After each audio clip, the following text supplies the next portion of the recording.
It's another fine day at Camp Dynasty. I am Counselor Austin, joined by Counselor Collin. And we are recording on a Monday evening as we typically do, Collin. And that means by the time that anybody is hearing this podcast, college football will have a national champion. So that's exciting.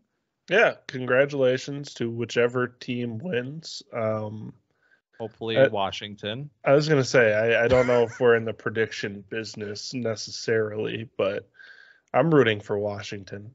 But same. I think that means that Michigan's going to win because we both, and they're like the villain and all that. So, but it would be a nice storybook end to this beautiful Washington season and the Michael Penix, continuance of dominance and Rome and McMillan and company. So should be a fun game.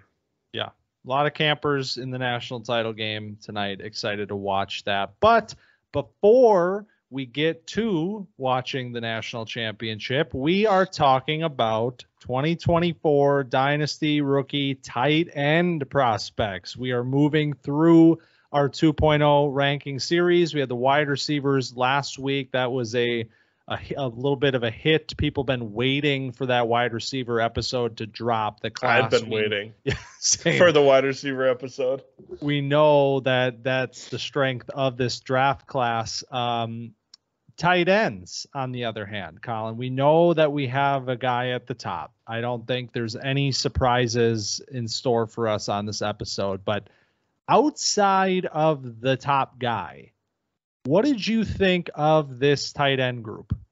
So before the season, I was pretty so-so. I was, it's kind of, I don't really know. Cade Stover was my tight end 2, and it was like, I don't feel great about it. But coming back and like looking at all these prospects, all these guys that declared, I was pleasantly surprised. I feel pretty solid about my top 5. And I mean, yeah, like I said, pleasantly surprised. How about you?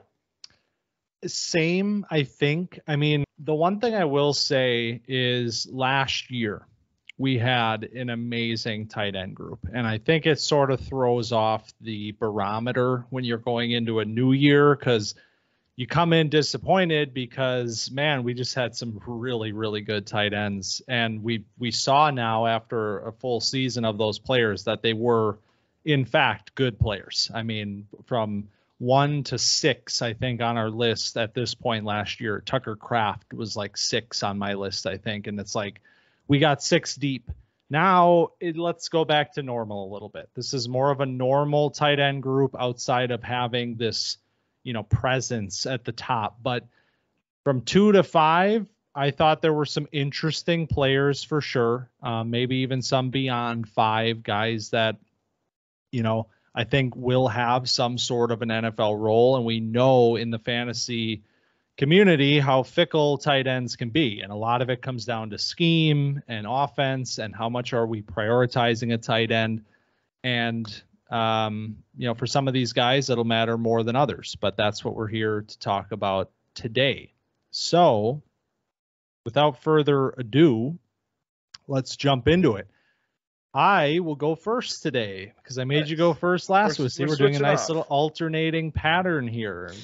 Number 5 for me in this class is a player that has not officially declared for this class yet, but I will be talking about him because I feel like he will or should maybe. Bryson Nesbitt, the tight end from North Carolina that I talked about in the summer. I believe he might have been in this exact position for me in the summer, either 4 or 5 for me. First of all, do you have him in your top 5? He's not in my top 5. Okay. He's just outside. Okay. So I think I know why. And so strengths for Nesbitt. Why does he end up in my top 5 again? Wasn't necessarily a great year, but a good year. 585 yards with 5 touchdowns for Nesbitt. We thought he might have a bigger role in this offense because of Josh Downs leaving, and we knew that the wide receiver talent was lacking there. And I mean, he kind of had almost the same year that he had last year, essentially. But Nesbitt, the big thing to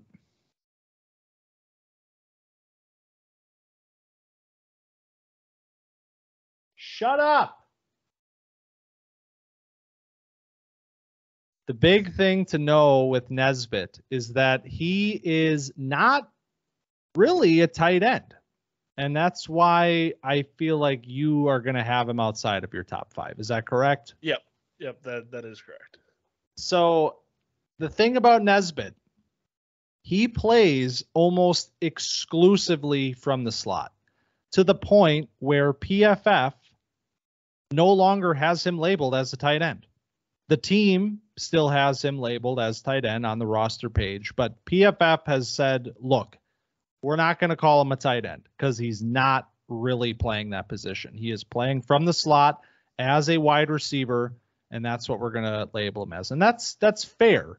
But 6'5", 235, this is a big framed, long player. He definitely does not move like a wide receiver. I think of a guy like Johnny Wilson, who is a similar sized player, but a much more fluid athlete. I think Nesbitt is still kind of a player that can pack some mass onto this frame and maybe even become a little bit of a different player than we see today. And that really is the appeal. And it was the appeal for me in the summer. The potential that this player has for a guy of this size to be as fluid as he is incredibly impressive.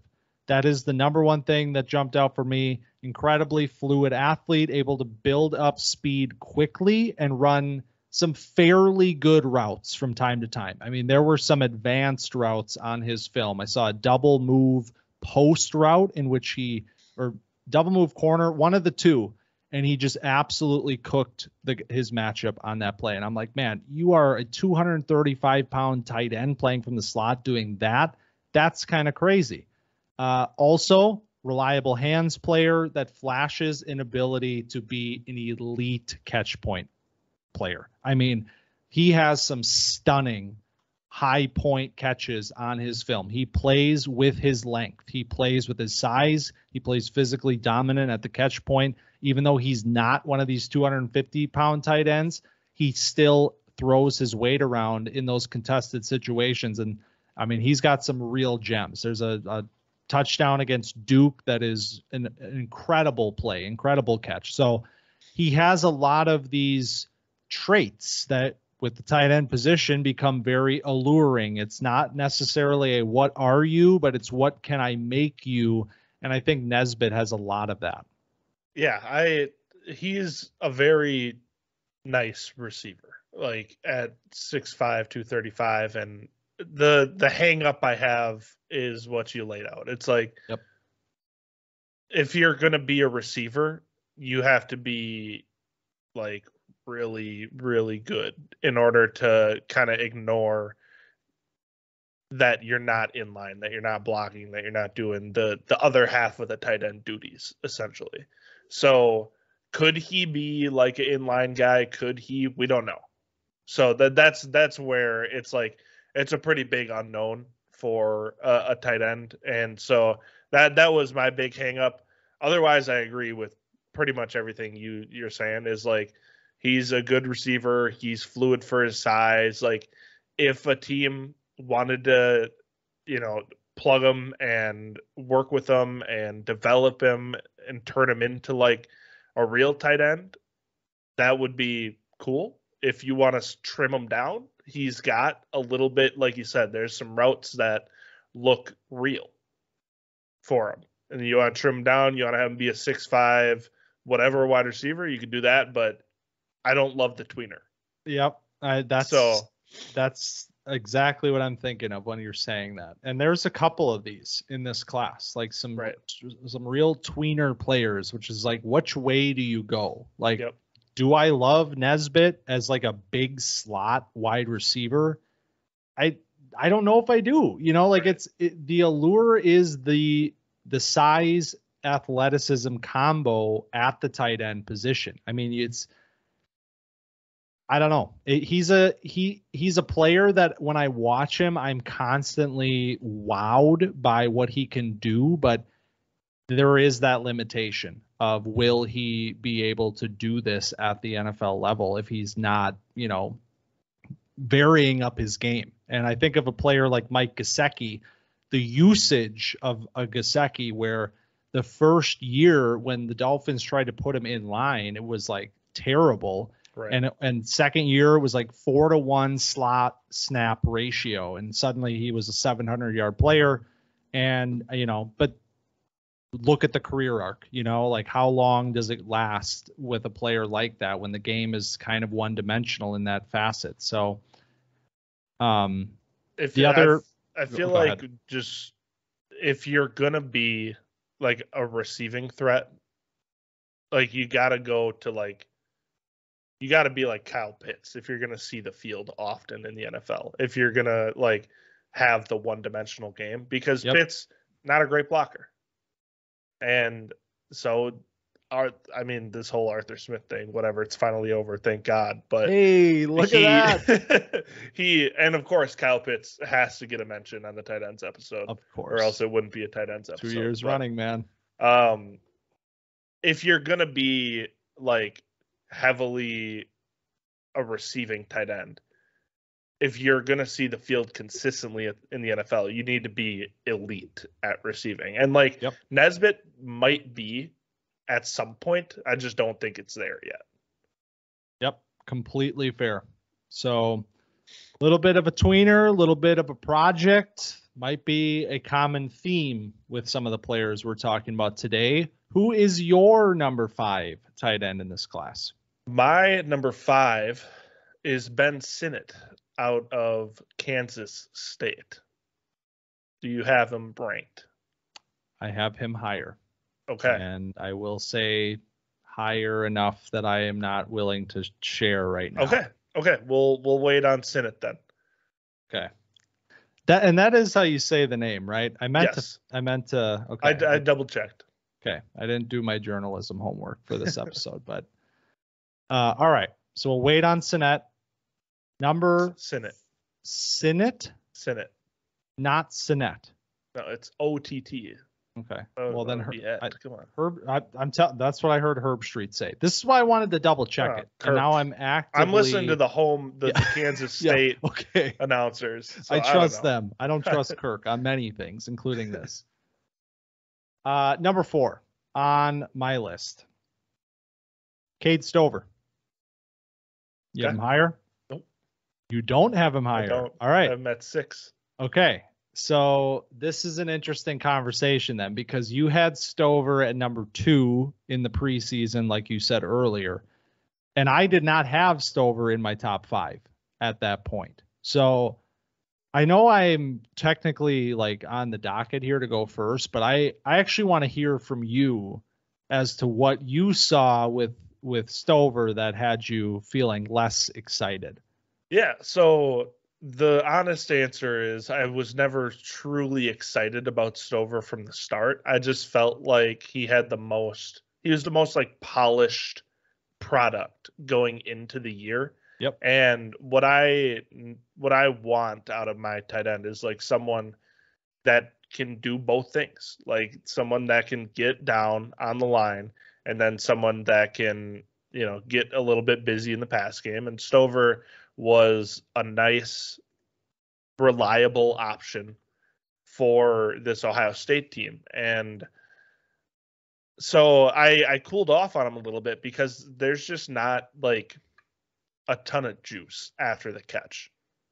And that was my biggest like hang up is in the NFL, all of the best tight ends that you're looking at are good after the catch. And like Stover does a lot of things good. He can block pretty well. He finds zones well. He has good hands. He's, a reliable target in traffic, all that stuff.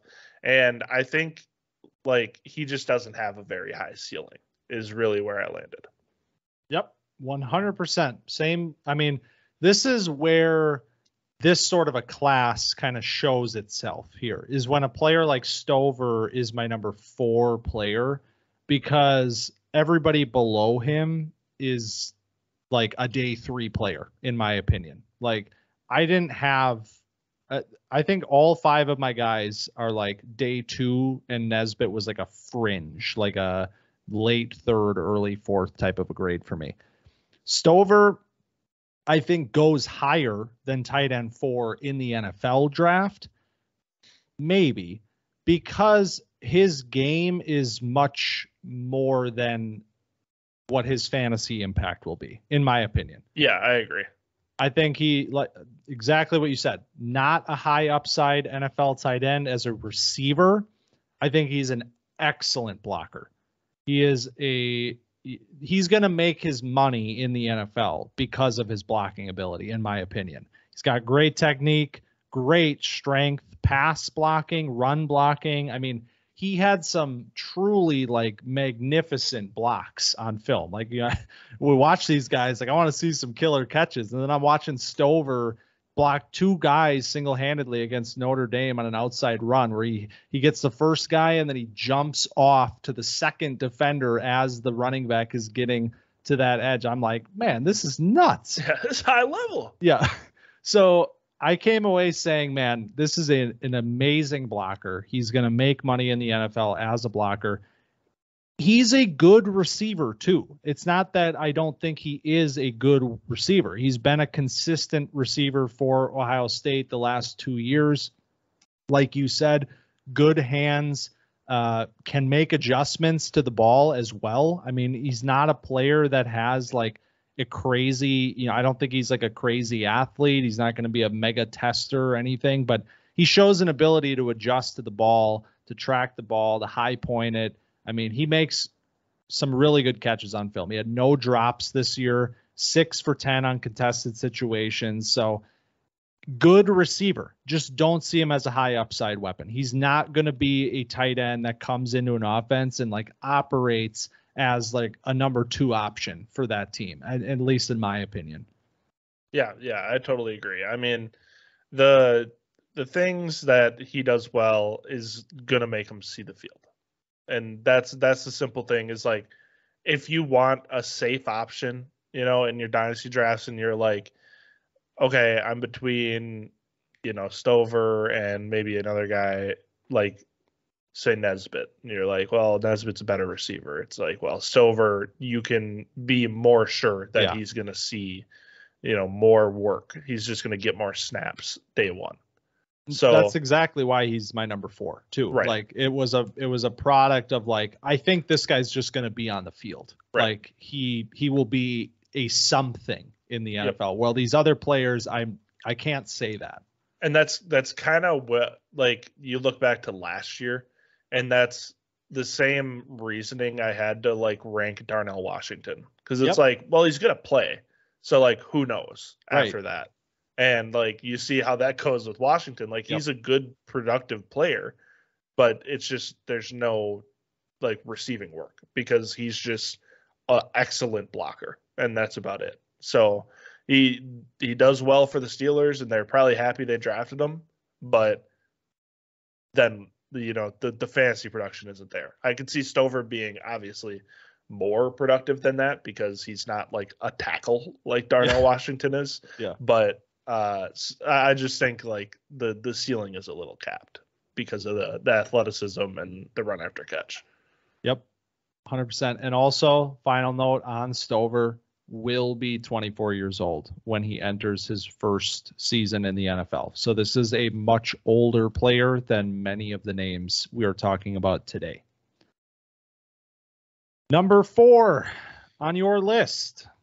My number 4 is Eric All out of Iowa. Really? Yeah. I honestly, I didn't watch him. Okay. Well, here we are then. All right, tell me about him. Eric All, he didn't have a huge season for Iowa. Had 299 yards on 21 catches. He played 7 games, and that's the red flag here. Is there's injury concern with All coming into the season. Gets banged up again, but man, he's just a good player. Like when he's a fluid player, he breaks tackles, he runs the seam really well, he has great hands. He can block a little bit. It's not, anything spectacular, but it's just solid. Like it's good enough where he can hang a little bit. I mean, I don't know. I just see a lot of traits with All. And I remember you talked about him before the season because he was at Michigan prior. He transferred into Iowa. And, it was just a name to watch. This is his 5th season. So he's a 5th-year senior. He also has declared for the draft. So we're good there. I don't know how many years you can play in college football anymore. I think it's like up to 8. 8. Yeah. So you never know. You could be a 5th-year senior and still have like 3 years of eligibility left. So just got to put that out there. He's a 5th-year senior and he declared. I had a little bit of a drops problem. Like it's a raw player that is in his 5th year, but the traits are like so good that I'm like, man, I got to have this guy on my list because he can block, he can catch, he can run after the catch. Like there's all the things that are on my list that need to be checked off were checked off by Eric All. It's just, he's got to be on the field. Yeah, that's really what it is. I mean, he was a top 5 tight end for me coming into this season, but it sort of comes with a caveat of like, we need to see a full year of Eric All. We need to see what this player can be, similar to that 2021 season that he had at Michigan. That was where a lot of the film that I was watching coming into the year was coming from. It's 2021. And it's just a player that I think I sort of wrote off because we lose him middle of the season again. Older player, going to be almost 20, or will be, I think, just newly 24 when the NFL season begins. So I kind of just said, maybe not. But hearing this, now I know I got to go back and I got to make sure that we got our bases covered with Eric All, because I remember seeing a good player from a couple years ago at Michigan. I mean, a very crafty route runner. That's always something that perks your attention when you're looking at tight ends, when you have a guy that knows how to separate in a variety of ways. I remember All doing that. So, all right, Eric All. That's Eric All. Top of my list. He tore his ACL against Wisconsin, just to make that clear.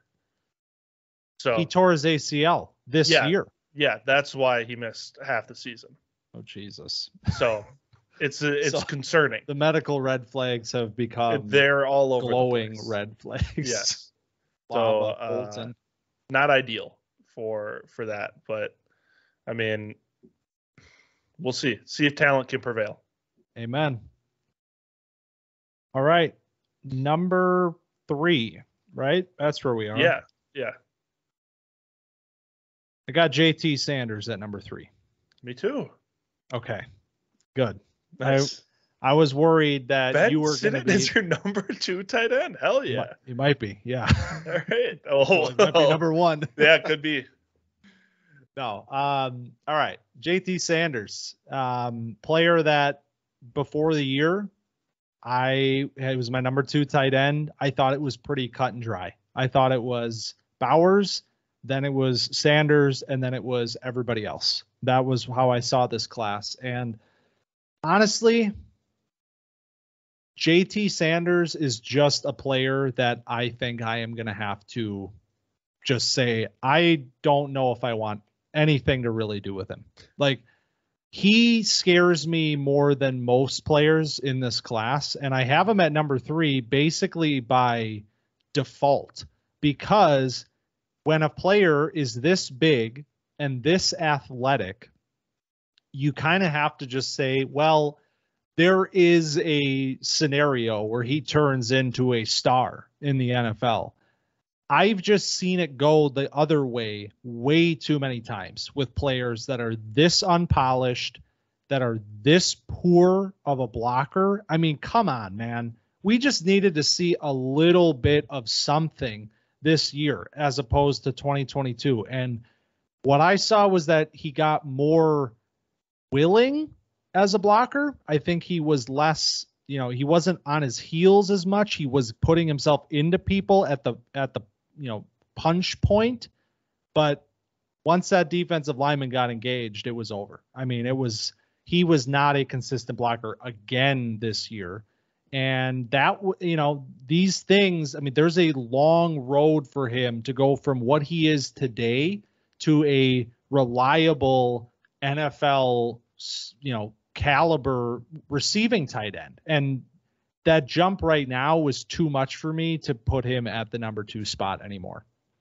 Yeah, I'm in the same place. It's like I put him at number 3 because he's a really good receiver, very fluid. Like he does good work in the receiving game. I didn't put him at number 2 because I saw the same issues that we saw preseason when it comes to blocking. It's like, you're right. He put in more effort. You can tell he's trying, but it's just not very good. And there's guys on this list that, like my number 5, Ben Sinnott, that he's a better blocker. Eric Hall, he's a better blocker, and that's a receiving tight end. I mean, then my other top 2 are both better blockers. So he's the worst out of my top 5. And like, I want to like him more because the athleticism is excellent. Like the receiving is really good, but this is kind of the same conversation same way I feel about Nesbitt, except Sanders, it's not good.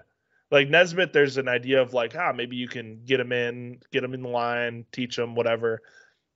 Sanders, it's like you can see pretty clearly the run blocking is going to be a real issue because it's an issue against like Oklahoma in college. And you're going to be playing guys a lot better than Oklahoma's trotting out there when you get to the next level. So just like you said, guys get their hands on them and they engage first, we're done.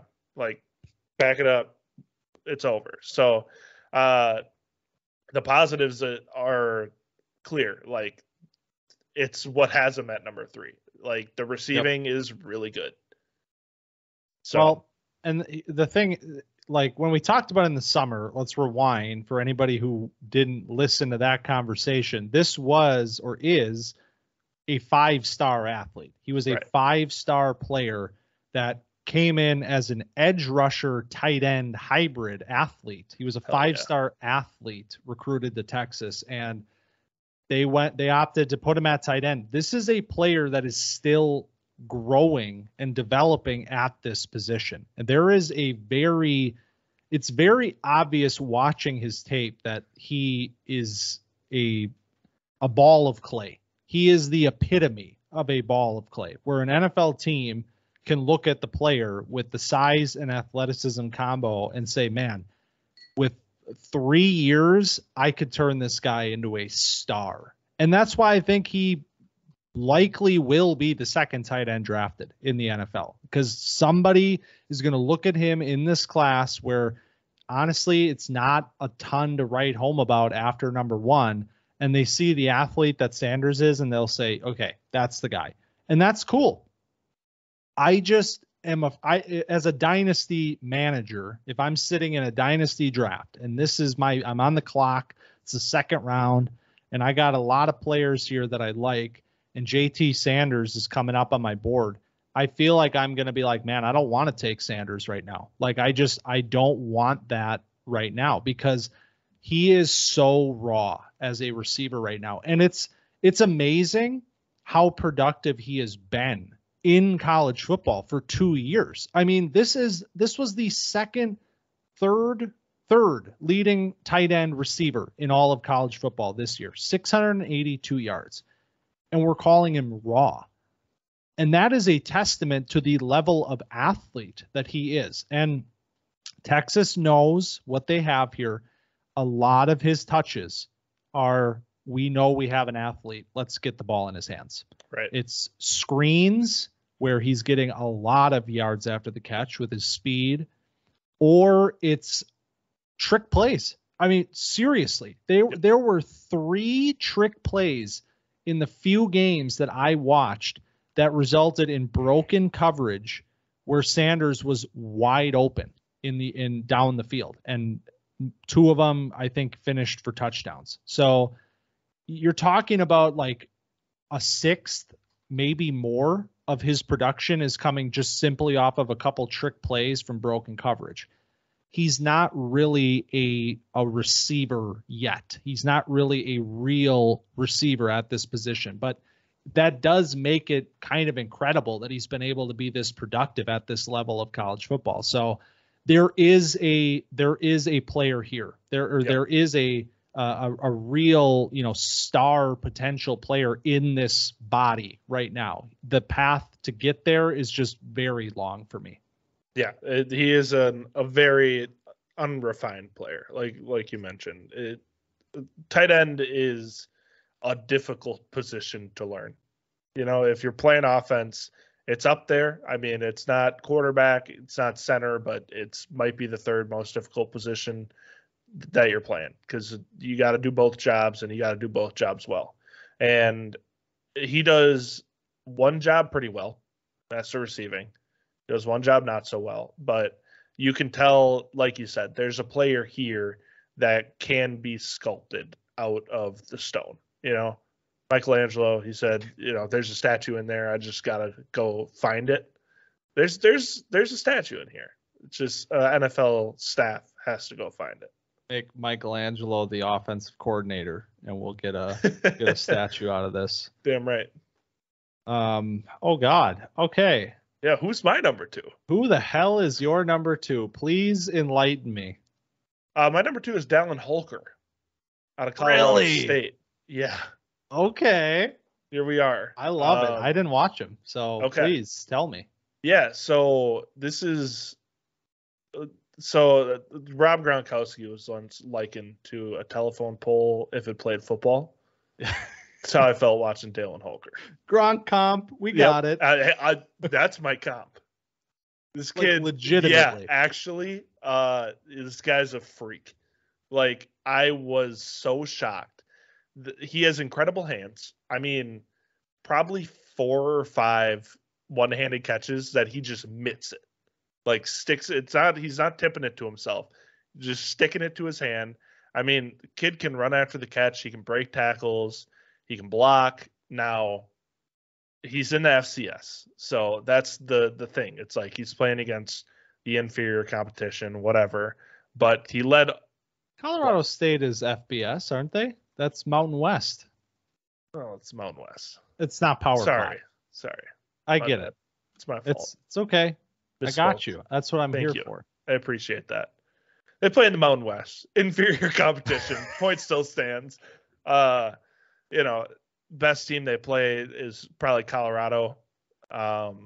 So take that for what you will. That was when Colorado was a thing too. I was awake at like 1 a.m. watching this game. Yeah, and Holker was going off. 106 yards, 2 touchdowns. But yeah, he led all of college football in receiving with 766 yards. I mean, it's just a hyper productive player, and the tape lines up with like what you see in the box score. It's, a couple drops here and there, but outside of that, he's very reliable. He'll sit down in zones. He's, doing a multitude of routes. He's catching the ball all over the place. He's running after the catch. I mean, he has like I said, some spectacular catches in this. Like, I was so shocked. I was just going to watch him because it's like, okay, he's 6'5", about 240. He's really productive. Maybe he'll end up in the top 5 somewhere. And then I watched him and I was like, oh my God, like, this is an incredible player. So, I mean, he transferred in from BYU into Colorado State after 3 uneventful seasons, and he has declared for the draft also. So confirmed will be there. This is why I was pleasantly surprised with this draft. Is him and Ben Sinnott were the two. Yeah. All right. Well, I mean, I got to go back now and watch Holker. But man, that's wild, because I remember watching that Colorado game and be like, who is this kid? Like, he's kind of popping off. And then I kind of forgot about the name.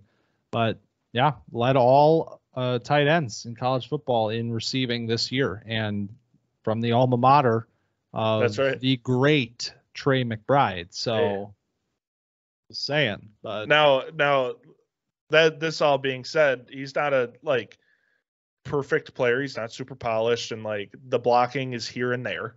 I mean, he's got a big body, and he should be a better blocker, especially because he's going up against the Mountain West. So that would be my biggest issue, is like it's unrefined blocking. He's missing blocks. He's going for like the highlight block. He's kind of one of those players where he's, trying to hurt somebody when he's running, which I love. I mean, that's what you want out of your tight end. But when you're blocking, sometimes you just got to engage and hold it down. And so that was the one thing where I was like, all right, relax. let's just hold down the edge of the line and, clear out some space for your running back. But I was really, really pleasantly surprised with Holker. Hell yeah. I could say the same thing about my number 2 tight end, Ben Sinnott. Ben Sinnott. There we go. Because my number 2 player in the class, and I can't even get the name right. Ben Sinnott. Here we go. Man, I had a similar experience, I think, to you with Holker in a way, because Sinnott was not a player that I watched before this season, and I'd heard the name, and then he ends up having a good year this year with Kansas State. That is where he plays. 669 yards and 6 touchdowns for them, was first team Big 12. He is just a really, really good receiver. Like, I don't want to put this out there because I'm not making a comp whatsoever, but I had a similar experience to last year when I watched Sam Laporta, and I was just shocked at how fluid he was out of his breaks from the tight end position.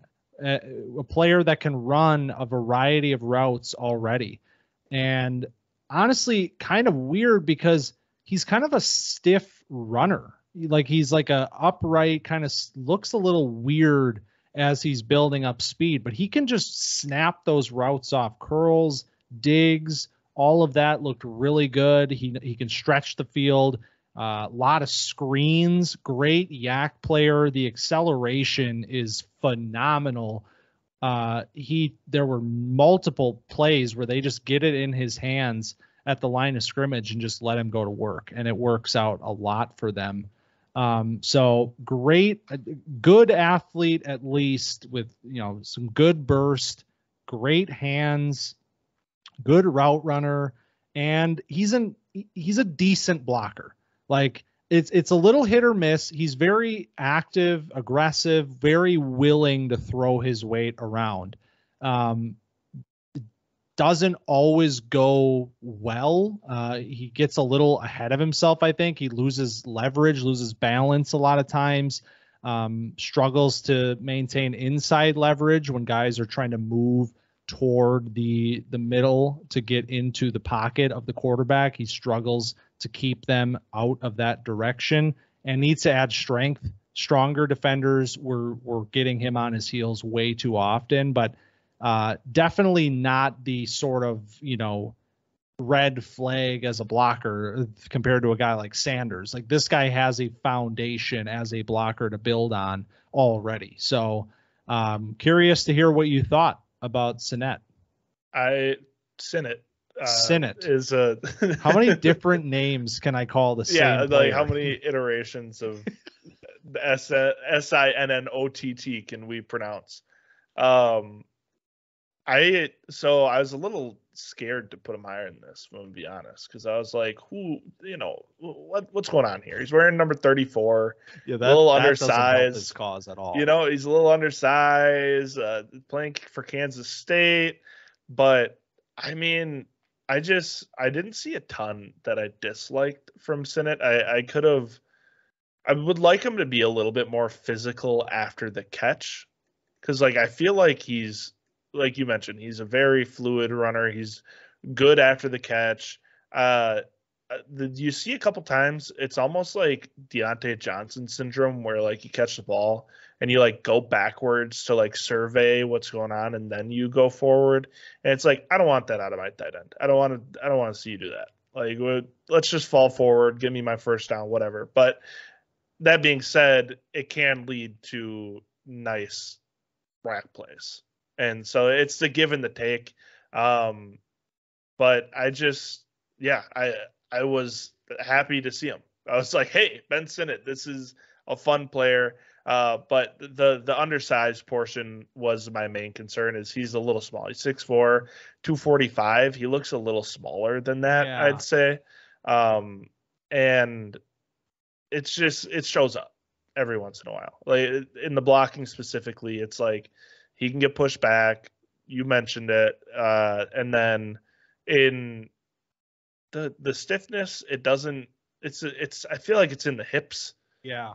A little bit. And there was a play where somebody like barely tapped his heel and he goes down. It's like, I feel like we gotta run through that. Like we need a little more, get a little loose in the hips here. So those are the two things where I'm like, I'd like to, the size can't help that. I mean, you can put on weight, whatever, but then you lose a little bit of the stuff that makes you who you are.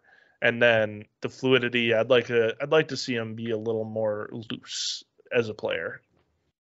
Yeah, the size thing is my big hang up here. Like I still put him at number 2 because I thought the talent warranted this spot, but he is kind of another tweener in a way. Like I am curious to find out like how will an NFL team like value his skill set at this size, because I mean he's playing H-back for them a lot. They played him at fullback a few times. I mean, like, what is his role in the NFL? What will an NFL team see him as? I think he's talented enough to play tight end, and I agree. They can put a little weight on him and turn him into a real tight end. He's a versatile player, can line up all over. Like I said, I mean, H-back, he's lining up in the slot, in line. I mean, he's all over the place in this offense because he was one of their best offensive weapons, if not the best on this team this year. So that really is my big hang up with him, is like, will he get to be a real tight end at the NFL level? But outside of that, I mean, add a little nuance to his routes. I mentioned he can snap them off. He can run a variety of routes, just needs to clean them up a little bit. Some timing stuff where he's running himself into coverage. And yeah, that's pretty much it. But I like the player a lot. Something that I was looking at when I saw him, I was like, could this player end up being like one of those fullbacks that's pretty involved in the offense? Yeah. Kyle Juszczyk is the main example, and like that would be a hell of a career arc for him. Like that'd be a good thing, is if he ended up as Kyle Juszczyk. But there was a little bit of that there where it's like, he's a little smaller, but he can do everything. And he'd be like, once he gets a little steam behind him, like you see him coming out of that backfield as a fullback or H-back, and he's lead blocking. It's like, oh, okay. So once you get a little bit of juice behind you, like when you're not just standing up and trying to hold your ground, it looks a little better. And so I wouldn't be surprised if he's deployed that way. I don't know if I think he's talented enough a receiver to play tight end like full time, but I wouldn't be shocked if an NFL team made that decision. Yep. I feel the same way. And I'm like, man, I can't wait for my number 2 tight end to be turned into a full-time H-back and fullback. Like, I do not, like, please don't turn out to be Andrew Beck. Right. Who had a 90-yard touchdown? Hello. People in week forget. 18. Yeah. People People forget happened. It just happened. I forgot because because he plays for Houston, and it was Right. just out of nowhere. Yep. Anyway, number one. All right. Number one. I mean, it's everybody else and then this guy in this class, as far as I'm concerned. The grade that I have on this player is vast compared to the number 2 tight end in this class. And it's Brock Bowers. And that is no surprise to anybody who's familiar with this class, but it gives me great joy, Collin, that we get to talk about Brock Bowers once again, because what a freaking player. Yeah. Yeah. I mean, where's the flaw in the game is really the question. Now, you heard me talk about me worrying about Ben Sinnott's size. 6'4", about 245. Bowers is 6'4", 240. Well, why are you not worried about Brock Bowers' size, you might ask? Tell us. Because doesn't matter. Doesn't show up at all. Like, the reason I care about Sinnott's size is because he gets thrown off blocks, stuff like that. Like, Brock, he holds his own no matter what. I mean, the run after catch is unbelievable. The catch radius is great. The routes are awesome. He's an end of the line blocker. He can move. But like before the play, he's like once he gets in motion and he can transfer that motion into his route. He can play outside. He can play slot. He can play tight end. Like, this is an incredible, complete tight end prospect.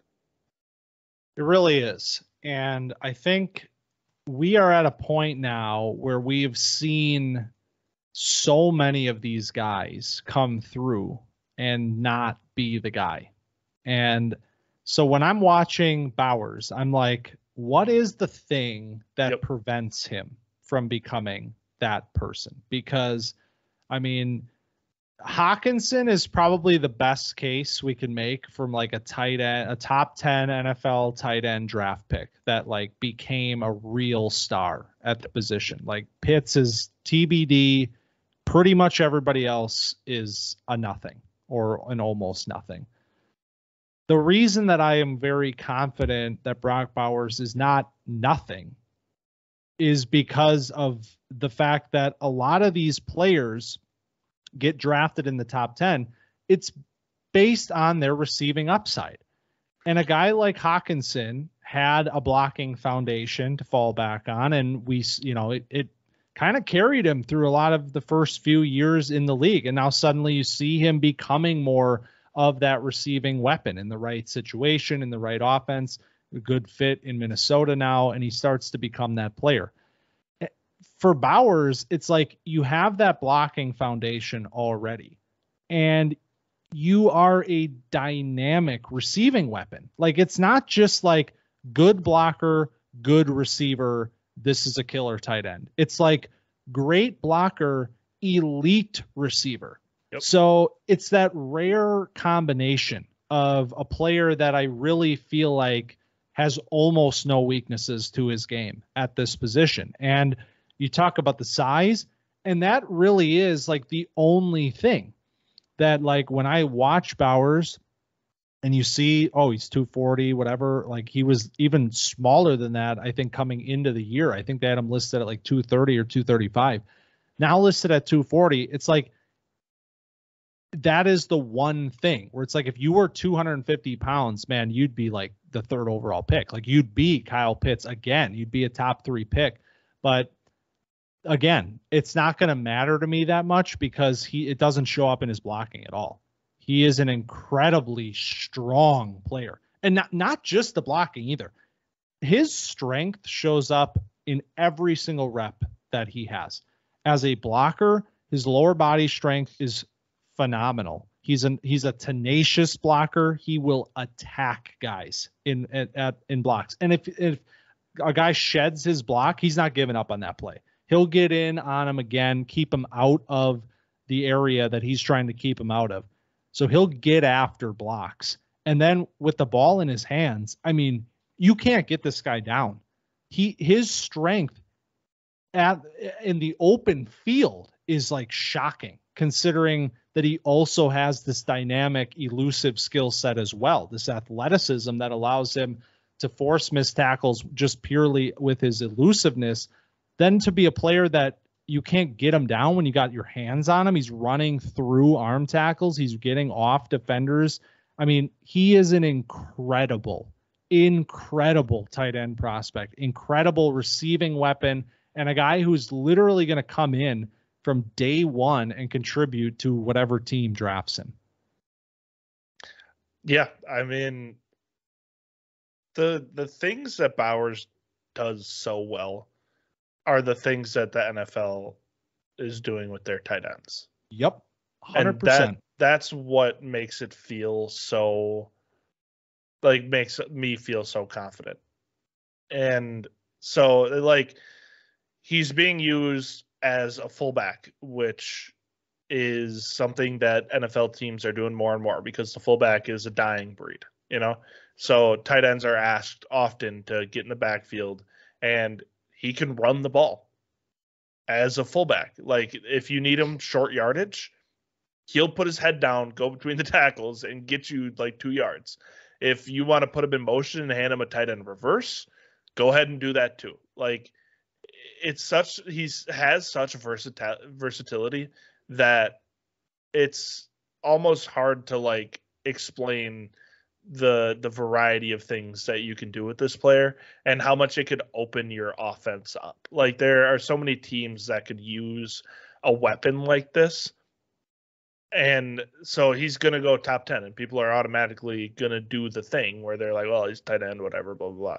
But it's hard to even comprehend that this player is going to make a big difference like this. And the run after the catch is the main thing that's going to make him a dynasty asset. Because, like, you can be a really, really good tight end and have like 700 yards per season in the NFL, and that'd be fantastic. But the thing that's going to bring Bowers from wherever, you know, his floor is and raise it is the run after catch. Because, like, you can get 6 catches, you know, getting a depth of target 12 yards, and you're sitting at 70 whatever yards. But taking that and then turning it into a 40-yard play a la George Kittle, like taking guys on your back and like carrying them. And, you know, the stiff arm is so good from Bowers, like throwing people, ragdolling grown men. And it's just like, this is going to translate like that there's no doubt about that. So the blocking, like, we'll see if that translates directly, because like he dominates, and that's what you need, is like he needs to be dominant against college players because he is a little undersized for the NFL. So we'll see if that translates directly, but it feels like it will. Like, he's probably not going to be a dominant blocker in the NFL, but he'll be good. And then the versatility is obviously going to translate. The run after catch is obviously going to translate. Like, it's just hard to see an outcome where this doesn't work out. And so that means that it won't, right? Exactly. Bust proof. Yeah, exactly. That's where you run into the troubles. I mean, I do want to talk about the yards after catch again, because I have some numbers that are just, I feel like they're mind-boggling. For his career in college, 8.5 yards after the catch per reception. 8.5 yards after he is nearly getting a first down every time he touches the ball, just with what he's doing after the point when he catches it. 18 missed tackles forced this season was a career high in a shortened year for him. I mean, dynamic is the best way that I can describe him. He is a nightmare in the open field. He will beat you with speed. He will beat you with elusiveness. He will beat you with strength. You cannot pinpoint Brock Bowers into one thing when he has the ball in his hands. He is a true all-around weapon in that area of the game. And you just don't see players at this position take over games in the way that he has for several years. And I go back to that Auburn game where when you watch that film back and you just see the point in the game where he says, we're not losing. Like, I am going to put this team on my back. And he becomes uncoverable in the middle of the field. They cannot stop him at all. And he's making tough catches. He makes the one-handed grab in the middle of the I mean, like, sick. There are just wow plays over and over and over when you're watching Brock Bowers. It is a real treat.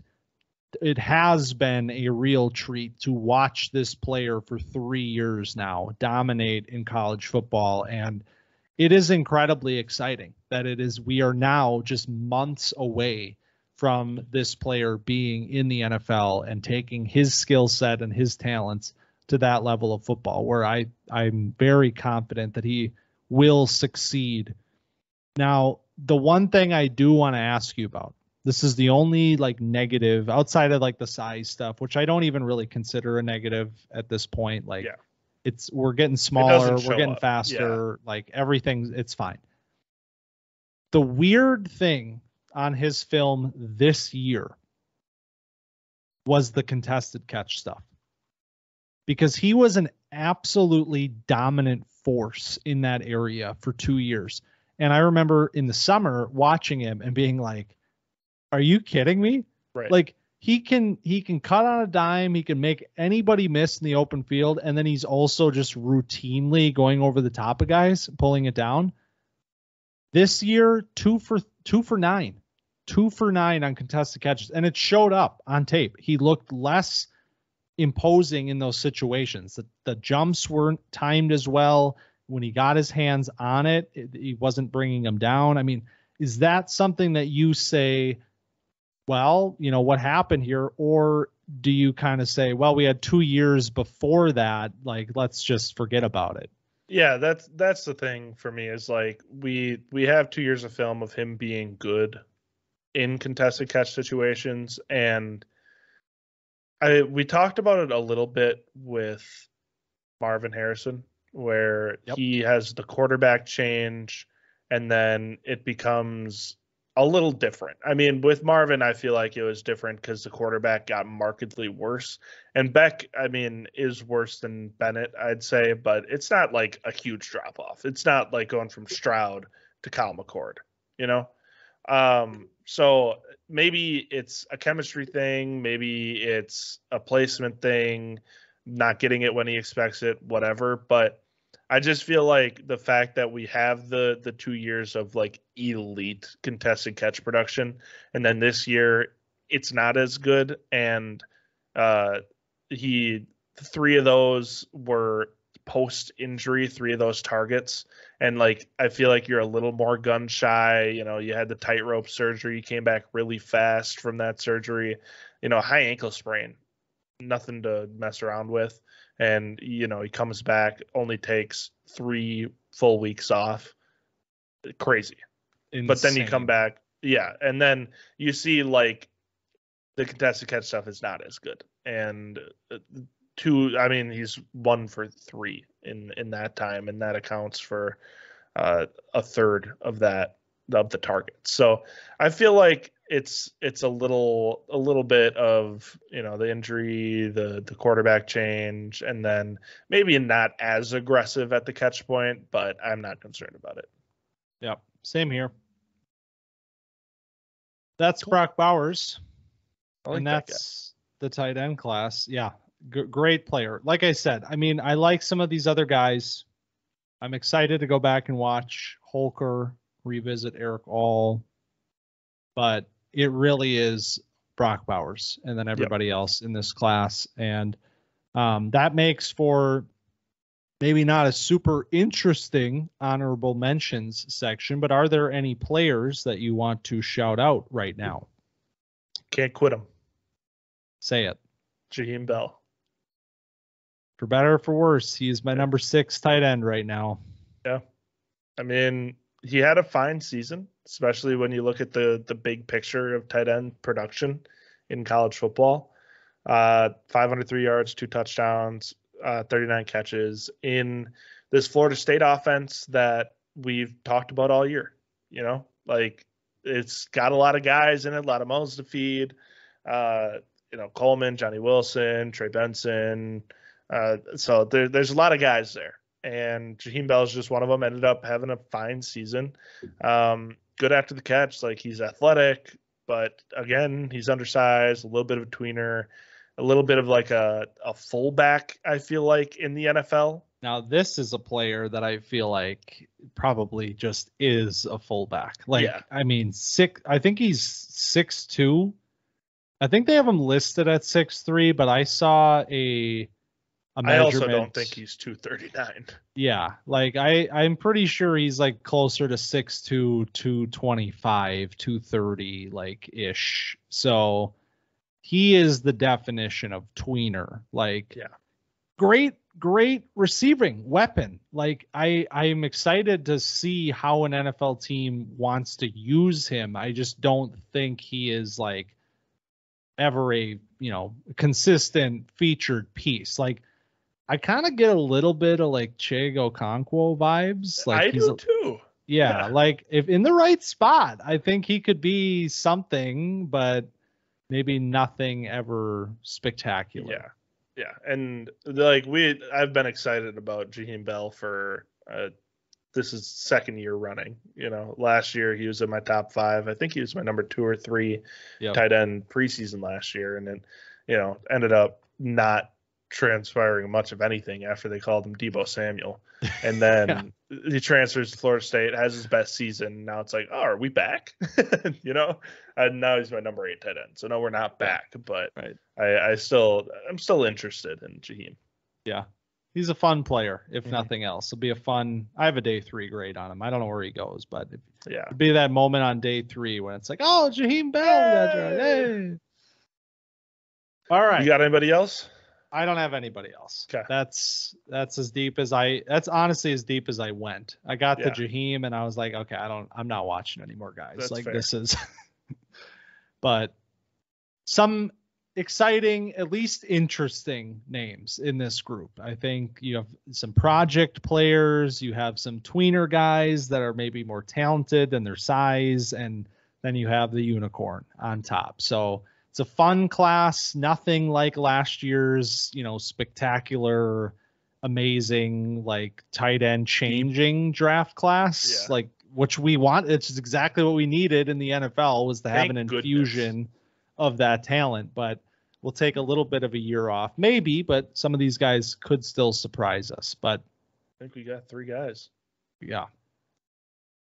We are ending Rankings 2.0 next week with IDPs, and then it is on to full-on draft season. At that point, we get into the Senior Bowl is coming up quicker than I think it is, and it's just going to be a long and fun road from there, man. And I can't wait. I'm starting to feel that buzz. The national championship tonight means that we are officially at the end of college football, and draft season has fully begun. So. Yeah, I'm starting to feel it a little bit with draft season approaching, and you start to think about the draft is kind of coming up if you think about it. Draft order set. Exactly. The non-playoff teams we're locked. That's what I was about to say. Like we're looking at starting to think about mock drafts maybe a little bit. You start entering some things in, seeing what it looks like, and so it's definitely getting to be about that time where you get the itch for the draft. And, we still got some playoffs to go. Like you said, we're nearing the end of the first quarter of the national championship game, 7-3 Michigan. So that'll probably be a really good one. And that's where I'm going after this, is to check that out. Hell yeah. Same here. And if you have any thoughts on the tight end rankings from today or want to share your own, please hit us up on X, formerly known as Twitter, at camp_dynasty, or TikTok at camp.dynasty. And also check out our YouTube channel, where video feeds of the pods do go up every week. And of course, if you enjoyed this week's episode, be sure to like, rate, review, subscribe, share, and follow the pod feed wherever you choose to listen, and we very much appreciate that. Yeah, hit the bell. I think is something people say on YouTube. Notifications, turn them on. Never miss a rankings episode. Damn right.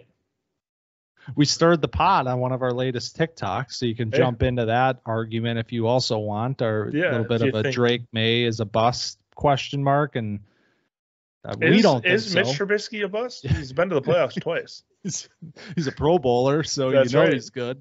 Him and Tyler Huntley. Yeah. Oh my God, man. I hate the Pro Bowl so much. I have a Pro Bowl solution. We can talk about it later. Okay. Well, that'll be for a future time. So stay tuned for that and stay tuned for IDPs next week. So until then, thanks for stopping by Camp Dynasty, and we'll see you next week.